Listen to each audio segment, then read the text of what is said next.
مولانا صاحب کے بیانات کے لیے مولانا صاحب کے چینل مولانا شہزاد آفیشل کو سبسکرائب کریں۔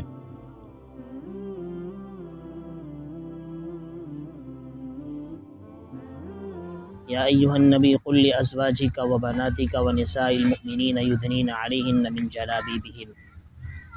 وقال النبی صلی اللہ علیہ وسلم من تشبہ بقوم فہو من وقال النبی صلی اللہ علیہ وسلم لعن اللہ المتشبہات من النساء بالرجال والمتشبہین من الرجال بالنساء او کما قال علیہ الصلاۃ والسلام۔ میرے واجب الاحترام قابل عزت تکریم، آپ کے سامنے آج بے حیائی اور یعنی فحاشی کے حوالے سے چند ایک باتیں آپ کے سامنے ذکر کروں گا قرآن و سنت کی روشنی میں، کیونکہ آج ہمارے معاشرے کے حوالے سے اگر دیکھا جائے تو بہت زیادہ یہ واقعات سننے کو آ رہے ہیں کہ فلاں لڑکی کو اغوا کر لیا گیا، فلاں کی عزت کو تار تار کر دیا گیا، فلاں کی لڑکی کے ساتھ یہ ہوا، فلاں کی بچی اور بہن کے ساتھ یہ واقعہ ہوا۔ تو یہ ہو کیوں رہا ہے؟ اس لیے کہ ہمارے معاشرے کے اندر بے حیائی اور یعنی فحاشی بہت عروج پر ہے۔ قرآن و سنت کے مطابق ہماری زندگی نہیں ہے، جیسا کہ اللہ رب العالمین نے قرآن عظیم میں فرمایا یدنین علیہن من جلابیبہن، پردے کا اہتمام کرنا ہے کہ جب بھی گھر سے باہر نکلے بڑی بڑی چادروں کے ساتھ باہر نکلنا ہو۔ پہلی بات تو یہ ہے کہ وقرن فی بیوتکن، کہ عورتیں جو ہیں باہر ہی نہ نکلے بغیر ضرورت کے، اگر کوئی ضرورت پڑ جائے تو پھر باہر نکلنا ہو تو پھر پردے کے ساتھ اہتمام ہو، پردے کے ساتھ نکلنا ہو۔ اور آپ کو معلوم اللہ کے رسول صلی اللہ علیہ وسلم نے ارشاد فرمایا کہ اللہ تبارک و تعالیٰ کی لعنت ہے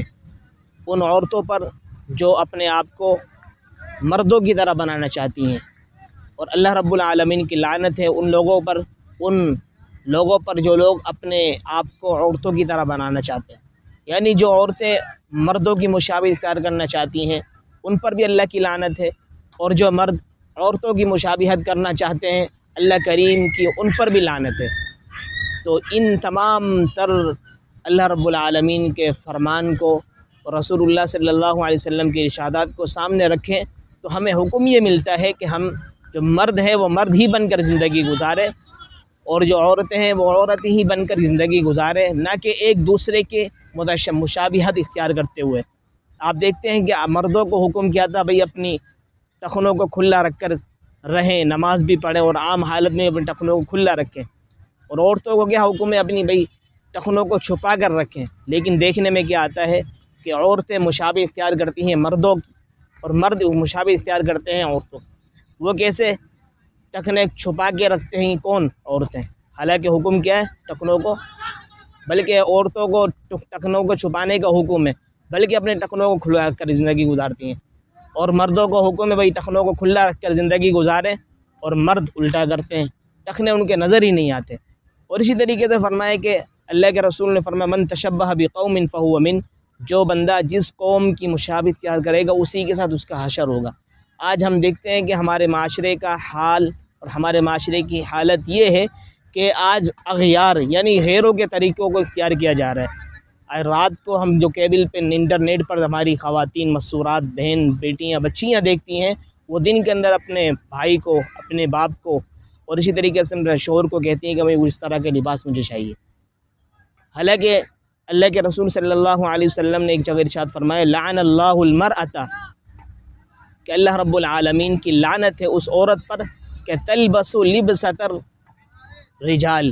کہ جو عورت کس طرح کا لباس پہنے؟ جیسا کہ فرمایا کہ مردوں کا لباس ہو۔ اور اسی طریقے سے حکم اللہ کے رسول صلی اللہ علیہ وسلم کا مردوں کے لیے بھی لعن اللہ الرجل کہ یلبس لبسۃ النساء،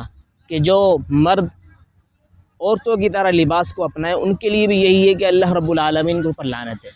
تو میرے عزیزو، ان تمام تر احادیث سے ہمیں یہی ملتا ہے کہ ہمیں مشابہ اختیار کرنے سے بچنا چاہیے اور اپنی بہن بیٹیوں کی حفاظت کرنی چاہیے، ان کی عزت کی۔ اگر ہم اپنی بہن بیٹیوں کی عزت کی حفاظت کریں گے تو حقیقت میں ہمارے معاشرے کا جو حال ہے بہت اچھا ہو جائے گا اور ماحول بہت اچھا ہوتا چلا جائے گا۔ اللہ رب العالمین کیونکہ مرد کو بنایا ہے نگران، اگر مرد جو ہے شوہر ہے اس کی ذمہ داری اپنی بیوی کے حوالے سے، اور جو بھائی ہے یا باپ ہے اس کی ذمہ داری ہے اپنی بہن اور اپنی بیٹی کی،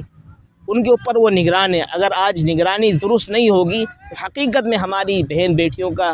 جو حال بہت برا ہوگا، اور پھر یہی واقعات نمودار ہوں گے۔ اس لیے ہمیں دیکھنا چاہیے کہ مشابہت سے بچانا چاہیے غیروں کی مشابہت سے۔ آج غیروں کی مشابہت کرنے پر ہماری بہن بیٹیاں تلی ہوئی ہیں، جس کی وجہ سے یہ خطرناک طریقے سے واقعات ہمارے سامنے آ رہے ہیں۔ اور یہ آپ کے سامنے ایک واقعہ فرانس کا ہے، سچا واقعہ ہے، رکھنے لگا ہوں کہ جو لوگ جس طرح کے مشابہ اختیار کرتے ہیں اللہ کریم اس کے ساتھ اس طرح کا ہی معاملہ فرماتے ہیں۔ ایک فرانس کی خاتون تھی، عیسائی تھی، اس کو اللہ رب العالمین نے ایمان سے نوازا، ایمان لے کر آ گئی، وہ مسلمان ہو گئی۔ گھر والوں نے بڑا زور لگایا کہ بھئی ہمارے مذہب پر رہے، عیسائیت پر ہی آ جائے، دوبارہ سے مسلمانی کو چھوڑ دے، اسلام کو چھوڑ دے۔ بالآخر وہ اپنے اس اسلام پر ایمان پر جمی رہی، برقع اپنا لیا، پردے کا اہتمام کیا، سب کچھ کیا۔ کرنے کے بعد فرمایا کہ اس کا انتقال ہو گیا۔ انتقال کے بعد اس کی ایک وصیت یہ تھی کہ بھئی بڑی کوشش کرتی تھی،